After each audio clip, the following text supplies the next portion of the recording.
A salesman spent weeks preparing for the most important meeting of his career. A massive order was on the line. A room full of decision-makers would be waiting. Everything depended on the presentation. Then he woke up that morning and discovered he had completely lost his voice. Not hoarse, not strained, gone. He could barely manage a whisper. All the preparation suddenly seemed useless. He walked into the meeting unable to deliver a single sentence of the presentation he had rehearsed, and yet he walked out with the biggest order of his career. Not despite losing his voice, because of it. Unable to speak, he wrote a simple note. "I've lost my voice. I'm speechless." The buyers understood. Someone volunteered to present the products for him. The buyer picked up the samples, examined them, explained them, discussed their strengths, answered questions. And before long, something unusual happened. The buyer began making the salesman's case for him. He talked himself into the purchase. He persuaded himself. The salesman discovered a principle that most people completely miss. The more the other person talks, the more likely they are to convince themselves. Most people assume persuasion works the opposite way.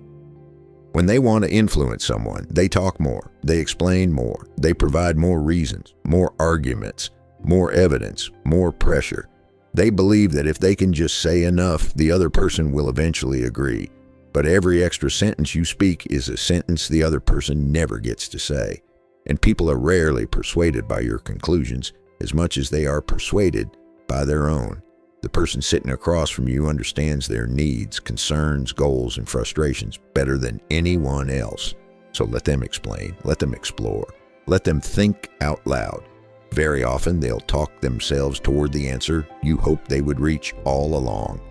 There's another reason this works. It satisfies one of the deepest human desires, the desire to feel important. There's an old observation about relationships. If you want enemies, outshine your friends. If you want friends, let your friends outshine you. People enjoy talking about their experiences, their successes, their ideas, their perspectives. And when you create space for that, they associate those positive feelings with you. But when you constantly interrupt, correct, compete, or top every story with a better one, something different happens. They feel diminished. And people rarely enjoy spending time with someone who makes them feel smaller.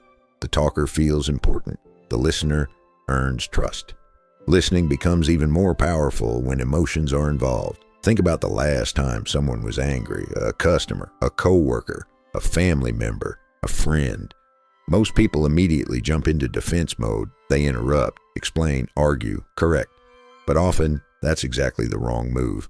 Because what many upset people want first isn't a solution. It's a chance to be heard.